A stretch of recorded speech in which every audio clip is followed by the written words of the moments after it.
अब यहीं पे हम लोग बात करेंगे कि सर ये जो आप समझा रहे हो स्पेसक्राफ्ट, जैसे आपने एक बोला सैटेलाइट्स, दूसरा आपने बोला शटल। अब इन सैटेलाइट और शटल में क्या रिलेशन है, सैटेलाइट क्या है, शटल क्या है, पहले इस पे थोड़ी सी बात कर लेते हैं। देखो बच्चों,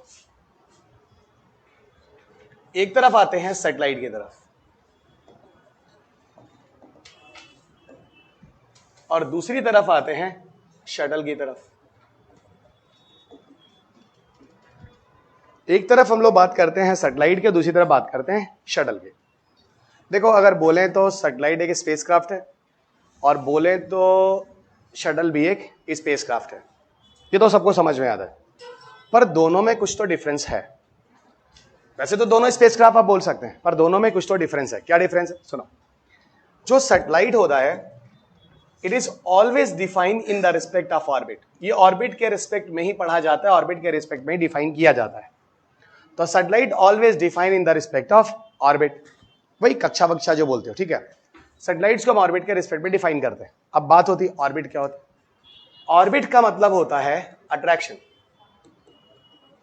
ऑर्बिट का मतलब क्या होता है, अट्रैक्शन।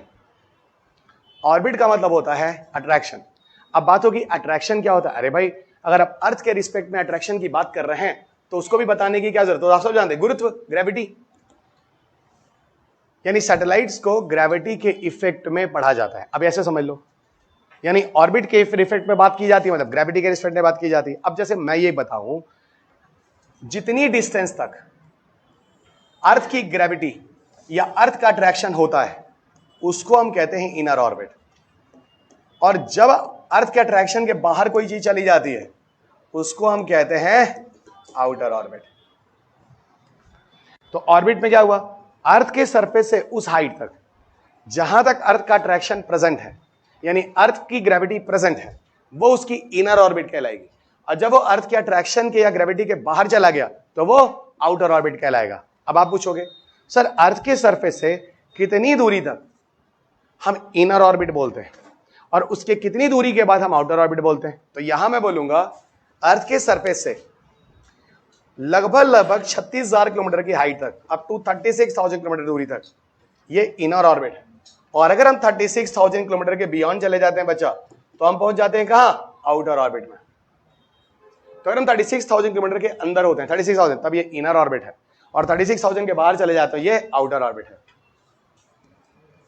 अब जैसे मैं कह सकता हूं आप लोग मेरे ऑर्बिट के अंदर बैठे हैं, मेरी क्लास में मेरे ऑर्बिट के अंदर बैठे हैं, यानी आप सब मेरे अट्रैक्शन के अंदर बैठे हैं। आप सब के लिए मैं आपका अर्थ हूं और आप सब मेरे लिए ऑर्बिट्स हैं। और ये जो पहला रो, दूसरा रो, तीसरा रो, चौथा रो करके बैठे हो ना, ये सब आप लोग अपने अपने ऑर्बिट में बैठे हो। ये पहला ऑर्बिट है, दूसरा ऑर्बिट है, तीसरा ऑर्बिट है। और ये ऑर्बिट में बैठे हुए जो आप स्टूडेंट्स हैं ना, ये सब अपने आप को एक सैटेलाइट समझिए। अब ये बताइए मेरी क्लास का ऑर्बिट कहां तक है, सर लास्ट बेंच तक। एग्जैक्टली इसी तरीके से सैटेलाइट्स को हम अर्थ के ऑर्बिट में रखते हैं।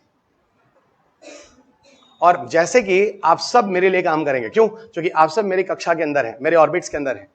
जो इसीलिए कहते हैं अगर हमको किसी सैटेलाइट से अर्थ का फोटो लेना है, किसी सैटेलाइट से इंटरनेट चाहिए, किसी सैटेलाइट से डीडीएच चाहिए, तो सारे सैटेलाइट अर्थ के इनर ऑर्बिट में होंगे। और अगर मान लो हमको अर्थ के बाहर भेजना है, चंद्रमा की स्टडी करनी है, आउटर ऑर्बिट, मार्स की स्टडी करनी है, आउटर ऑर्बिट, आदित्य मिशन में सन की स्टडी करनी है, आउटर ऑर्बिट, अर्थ के ऑर्बिट के बाहर जाना। अब आपको थोड़ा थोड़ा इनर ऑर्बिट का कंसेप्ट समझ में आने लगा है, ठीक है ना। तो इनर ऑर्बिट अट्रैक्शन के अंदर, ग्रेविटी के अंदर। और कोई चीज, अब जैसे मैं एक बात बताऊं, इस क्लास के बाहर कोई बंदा है, वो मेरे लिए कहां से काम करेगा, तो मेरे ऑर्बिट के बाहर जा चुका है, वो मेरे किस काम का, या मैं उसके किस काम का। हम दोनों किसी काम के नहीं है, पर हम दोनों इस क्लास के अंदर हैं, इस ऑर्बिट के अंदर, दोनों एक दूसरे के काम के। ओके, तो अगर हमें भारत में किसी जगह की फोटो लेनी है, पता करना है यहां पर डिजास्टर हुआ है, कितने बड़े एरिया में अर्थक्वेक आने के बाद पूरी बिल्डिंग मॉन्यूमेंट गिर गया है, सब कुछ सैटेलाइट से देखना है, तो हमको सैटेलाइट को अर्थ के ऑर्बिट के इनर में रखना पड़ेगा। ये सारी चीजें अभी आगे और क्लियर हो जाएंगी। अच्छा, एक बात और, जो सैटेलाइट्स होते हैं, ठीक है, जो सैटेलाइट्स होते हैं, समझो ये सैटेलाइट जो होते हैं, ठीक है, ये सैटेलाइट जो होते हैं, they are not reusable. Not की जगह मैं कह देता हूं नेवर रीयूजेबल। इन्हें दोबारा प्रयोग में नहीं लाया जाता है, ये ध्यान रखना। तो सर आप कहना ये चाहते हैं कि सैटेलाइट कभी लौट कर नहीं आते, नहीं, यही बात तो मैं बता रहा हूं। Satellites are never usable. Satellite एक बार भेजे जाने के बाद फिर से लौटा के नहीं लाए जाते हैं, everybody remember it. Clear everyone? Satellite कभी भी लौट के नहीं आते, ये चीज हो गई। सैटेलाइट्स नेवर रीयूजेबल, इसका सीधा मतलब है कि कभी भी हम लोग एस्ट्रोनॉट्स को सैटेलाइट में नहीं भेजेंगे। आपको पता है भारत का पहला सैटेलाइट 19 अप्रैल 1975 को भेजा गया, इसका नाम था आर्यभट्ट। काम करना कब का बंद कर चुका है? 75 में ही, आज तक अभी लौट के आया नहीं है ये। और एक मिनट, 1975 से लेके आज तक जितने भी सैकड़ों हजारों सैटेलाइट भेजे हो, एक भी लौट के नहीं आया। तो सर फिर ये हो क्या रहा है? कुछ नहीं, जहां भेज रहे हैं अपने ऑर्बिट में लगा रहे हैं, वो सब कहां लगता है, अभी आगे बहुत डिटेल में बात करने वाले हैं। वहां काम करने के बाद वैसे पड़े हुए हैं। तो सर ये तो फिर कचड़े हो गए। बिल्कुल, और इन्हीं कचड़ों के लिए एक टर्म आता है स्पेस जंक, स्पेस डेब्रीज। यही स्पेस जंक, स्पेस डेब्रीज हैं जो पूरी दुनिया में धीरे धीरे बढ़ रहे हैं। और सिर्फ भारत ही नहीं, दुनिया के हर कंट्री सैटेलाइट लगा रहे हैं। और दुनिया के हर कंट्री सैटेलाइट लगा रहे हैं, तो आज नहीं तो आने वाले समय के लिए ये बहुत बड़ा एक समस्या बन सकता है, स्पेस जंक, स्पेस डेब्रीज। इसी स्पेस जंक, स्पेस डेब्रीज को हम दुनिया में केसलर सिंड्रोम के नाम से जानते हैं, अंतरिक्ष तकनीकी के अंतर्गत केसलर सिंड्रोम। तो कभी ये क्वेश्चन आपके पेपर में आ जाए, केसलर सिंड्रोम इज रिलेटेड टू, सीधा कहना स्पेस जंक या स्पेस डेब्रीज। बहुत प्यारा क्वेश्चन होगा, बहुत खूबसूरत क्वेश्चन। आगे आने वाले सालों में प्रीलिम्स के लिहाज तक कभी ये क्वेश्चन आया नहीं है ना? आप लोग को मुझे पता है करंट अफेयर्स बोल देंगे उस टाइम, ठीक है? जबकि 50 साल से हम लोग इस चीज का नाम यूज कर रहे हैं, केसलर सिंड्रोम, केसलर सिंड्रोम। आप लोगों को कभी किसी ने बताया नहीं है। तो अगर ये पूछे केसलर सिंड्रोम इज रिलेटेड टू, तो आंसर क्या बोलोगे? स्पेस डेब्रीज, स्पेस जंक, कुछ भी इस तरह की चीजें, ठीक है? चलो अब बढ़ते हैं दूसरी तरफ, धीरे धीरे लिखते रहना, ठीक है? अब बढ़ते हैं शटल की तरफ। अच्छा एक बात बताओ, एस्ट्रोनॉट्स, कॉस्मोनॉट्स, व्योमनॉट्स, इन लोगों का नाम सुने हो? एस्ट्रोनॉट्स, कॉस्मोनॉट, व्योमनॉट्स के नाम सुने हो? लिखता हूं मैं, एक मिनट लिखता हूं मैं।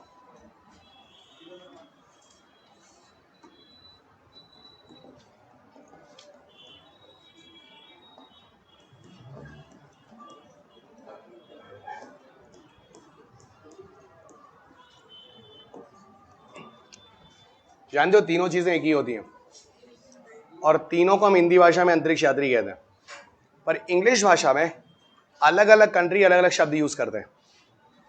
दुनिया में सबसे कॉमन नाम है अंतरिक्ष यात्रियों के लिए एस्ट्रोनॉट्स, रशियन कहते हैं कॉस्मोनॉट्स, भारतीयों को भी कुछ मिल गया अपना नाम व्योमनॉट्स, हमने नाम किया। पर सुनो, अगर हम बोले तो कुछ प्रॉब्लम है क्या? ठीक है, मैंने सिर्फ ये बोला कि आप सैटेलाइट से किसी एस्ट्रोनॉट्स को अंतरिक्ष में भेजना पसंद करेंगे? थैंक गॉड आपके पास प्रभु ने दिमाग दिया है। वो लौट के कैसे आएगा? इसका सीधा मतलब है कि गगनयान एक सैटेलाइट नहीं है। बोलो हाँ, लॉजिक, सोचना भाई, सब्जेक्ट बहुत मजेदार है अगर आप सोचते हैं तो, नहीं तो फिर तो बेकार है, बहुत गंदा सब्जेक्ट है ये। अब इधर आओ। अब सर शटल क्या है? सुनो, शटल भी एक स्पेसक्राफ्ट है, पहले तो ये बोल देते हैं, क्योंकि स्पेसक्राफ्ट तो सैटेलाइट भी था, स्पेसक्राफ्ट तो शटल भी था। अब सर ये शटल किस तरह का स्पेसक्राफ्ट है? सुनो, शटल जो होते हैं, सबसे पहला ये स्पेस डिलीवरी सिस्टम में यूज किए जाते हैं। तो मतलब डिलीवरी का मतलब अंतरिक्ष में किसी को पहुंचाना है। शटल जो होते हैं स्पेस डिलीवरी सिस्टम में प्रयोग में लाए जाते हैं, इसका मतलब अंतरिक्ष में किसी को पहुंचाने के लिए। कैसे? अरे भाई ऐसा करते हैं ना, एस्ट्रोनॉट्स को पहुंचा देते हैं ना, किसी और के बाद में पहुंचाएंगे, एस्ट्रोनॉट्स को पहुंचा देते हैं, ठीक है ना? एस्ट्रोनॉट्स को पहुंचा देते हैं। इसका सीधा मतलब है कि ये रीयूजेबल होगा, जाके फिर आएगा और आके फिर जाएगा, यानी इसको बार बार प्रयोग में ला सकते हैं। बिल्कुल याद रखिएगा, satellites not reusable, never come back. पर शटल जाएगा और आएगा, और जाएगा आएगा तो क्या करेगा? एस्ट्रोनॉट्स को लौटा के लाएगा। इसका सीधा मतलब है कि गगनयान क्या है? एक तरह का शटल है। तो गगनयान एक ऐसा स्पेसक्राफ्ट है जो कि शटल है। अब ठीक है, गगनयान एक ऐसा स्पेसक्राफ्ट है जो कि शटल है, ठीक है। और मैं बोलूं चंद्रयान एक स्पेसक्राफ्ट है, ठीक है? स्पेसक्राफ्ट है। अगला ध्यान देना, चंद्रयान एक सैटेलाइट है, ठीक है? मतलब मैं चंद्रयान को शटल ना बोलूं, आप लोग समझ पा रहे हैं ना? ठीक है। तो गगनयान एक स्पेसक्राफ्ट है, ठीक है, और गगनयान एक शटल है, ठीक है। चंद्रयान एक स्पेसक्राफ्ट है, ठीक है, लेकिन चंद्रयान एक सैटेलाइट। अरे सोचो 5 मिनट के अंदर ये सब चीजें बवाल लगती थी तुमको। यहां सटल सैटेलाइट और स्पेसक्राफ्ट में लोग इंटरव्यू देने जाते हैं, पूछते हैं बताओ ये क्या होता है, क्या होता है, क्या होता है, फिर बोलते सर आप बताओ सर, मेरा चेहरा पहचानते हैं आज का सोशल मीडिया की वजह से, जो बच्चे इंटरव्यू में आते हैं सर बताओ सर आप साइंस के बड़े अच्छे टीचर, बताओ सर, तब उनको बताता हूं इंटरव्यू में। ये हालत है इंटरव्यू देने वाले लोगों को, मेंस भी क्वालिफाई हो गया, ये हालत है। बेसिक के नाम पे आप लोग कलंक है। इधर आइए, कुछ नहीं आता, रीयूजेबल हो गया। अच्छा एक बात बताओ, शटल में अगर इंसान जा रहा है तो भैया लाइफ सपोर्ट सिस्टम रखोगे? अच्छा, तो शटल पे हम लाइफ सपोर्ट सिस्टम भी रख सकते हैं अगर इंसान जा रहा है तो। कंडीशन अप्लाई, यहां पे कंडीशन अप्लाई है, यहां पे कंडीशन अप्लाई है, ठीक है। धीरे धीरे आप अपनी डिक्शनरी में इंफॉर्मेशन बढ़ाते रहिए, चीजों को समझते रहिए, उतारते रहिए। लाइफ सपोर्ट सिस्टम, अब सुनो, जानते हो शटल के साथ जो एस्ट्रोनॉट जाता है या व्योमनॉट जाता है या कॉस्मोनॉट जाता है, वो अपनी कुछ एक्टिविटी करता है, उस एक्टिविटी को ईवीए के नाम से कह सकते हैं या स्पेस वॉक कह सकते हैं। तो सर अब ये कह रहे हैं किसी अंतरिक्ष यात्री को अंतरिक्ष में सफर करने के लिए ऊपर कुछ ऐसी टेक्नोलॉजी भी लेकर चलनी होगी जिससे वो अंतरिक्ष में वॉक कर सके, और उसको सामान्य भाषा में स्पेस वॉक कहते हैं और टेक्निकल भाषा में ईवीए कहते हैं। अब सर ईवीए का पूरा नाम क्या है? ईवीए का मतलब है एक्स्ट्रा वेहिकुलर एक्टिविटी। ईवीए का पूरा नाम क्या है? Extra vehicular activity. अब सर एक्स्ट्रा वेहिकुलर एक्टिविटी क्या है? नाम ही तो कह रहा है व्हीकल से बाहर निकलकर जो एक्टिविटी होगी वो एक्स्ट्रा वेहिकुलर एक्टिविटी होगी। तो सर आप ये कह रहे हैं कि यहां पर जो एस्ट्रोनॉट होता है शटल से बाहर निकलता है, और क्या देखा होगा मूवीज वूवीज में, अभी शटल से बाहर निकलकर वॉक करता है, फिर शटल के अंदर चला आता है, अभी शटल से पृथ्वी पर लौट आता है। और अंतरिक्ष में वैसे भी ग्रेविटी कम होती है तो वहां फ्लोट ही करता है, छोटे से किसी धागे वागे से टुकड़े से अपने आप को शटल से बांध के रखता है, तो अंतरिक्ष में कहीं गायब हो जाएगा।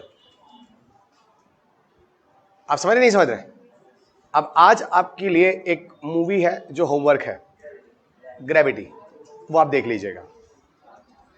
पिछले लेक्चर में मैंने एक मूवी दिया था परमाणु मूवी, और अगले लेक्चर में कुछ और होमवर्क मिलेगा, रुकिएगा भी।